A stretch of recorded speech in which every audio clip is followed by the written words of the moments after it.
बिस्मिल्लाहिर्रहमानिर्रहीम। मैं अपना जिहड़ा चैनल बनाया है इस दे अंदर मैं पंजाबी भी कुछ ऐड करांगा ताकि मेरे जिहड़े बेली सज्जन बुढ़े बाबे मेरे चाचे मेरे ताए ने इन्हां तक मेरियां ये आवाज़ भी पहुँचे और मेरी कोई बख्शिश का बहाना बन जाए। बाबा फरीद सरकार लजपाल रहमतुल्लाह अलैह एक दिन ज़ौक पैदा होया कि चल यार खरबूजे खाने ने। निकले बाहर ते बस्ती चों अगे एक बंदे दे खरबूजे बीजे हुए सन। आपने देखा कि उत्थे पहले ही कोई खा ते चला गया तो खरबूजियां दे छिलके पै सन। ते बाबा फरीद सरकार ने उन्होंने चुकया ते अपने मूँह दे करीब किया ते जेड़ा मालिक सी ना वो पिछों आ गया।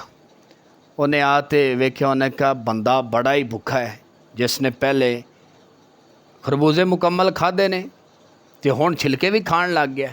उसने बाबे नूं बड़ी सज़ा दी ते बाबा फरीद सरकार रहमतुल्लाह अलैह फरमांदे ने आदे नफ्स नूं मुखातिब होते फरमाया सुना अजे तो छिलकियां दी तासीर है, जे पूरा खरबूजा खांदा ते पता नहीं तेरे नाल की बनदा।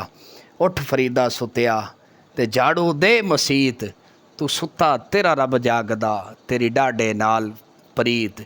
उठ फरीदा सुत्या ते मेला वेखण जा, जे कोई तेनू मिले बख्शिया ते तू भी बख्शिया जा। मेरे भाई 1000 साल हो गया बाबा फरीद सरकार नू विसाल फरमाया नू ते 1000 साल पहले की बादशाह कोई नहीं सन, उन्हां दा क्यों नहीं कोई जिक्र करदा। ये खाली मुरीद नहीं ने जेडे बाबा फरीद दा जिक्र करते हैं, बल्कि अल्लाह करीम दा वादा है तो मेरा हो जा सारी कायनात मैं तेरी कर देवांगा। और बाबा फरीद नाल प्यार करन वाला कदी लोहे दे मुंदरी ते छल्ले नहीं पहनदा। बाबा फरीद सरकार नाल मुहब्बत करन वाला धागे नहीं पांदा। बाबा फरीद सरकार नाल मुहब्बत करन वाला जेड़ा ने बेहयाई ते फाशी नहीं करदा। बाबा फरीद नाल प्यार करन वाला और शहर फरीद नाल मुहब्बत करन वाला कदी भी गुनाहां दी तरफ नहीं जाता। और बाबा फरीद दे दीवाने तो कुरान की तलावत करते हैं। बाबा फरीद सरकार दे दीवाने ते जेड़ा ना अल्लाह दियां ज़रबा लाते हैं। बाबा फरीद सरकार रहमतुल्लाह अलैह दे दीवाने ते मस्जिदां नूं आबाद करते हैं। और खुदारा अपने आप ते रहम करो, ये शार्टकट रस्ते कदी इस्तेमाल ना करो।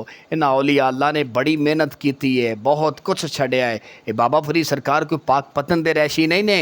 इन्हां ने हज़ारां किलोमीटर सफ़र करके कुरान और सुन्नत दी तबलीग लई इस दुनिया दे इस कोने ते आए ने। तो खुदारा इन्हां दी तर्जमा तफसीर जड़ी गल्लां ने जेड़े इन्हां दे अकवाले ज़रिए हैं वो पढ़ के अपनी ज़िंदगी नूं जेड़ा ना बेहतर बनाओ। अल्लाह पाक इन्हां नेक बंदियां दी सानू सोबत नसीब फरमाए।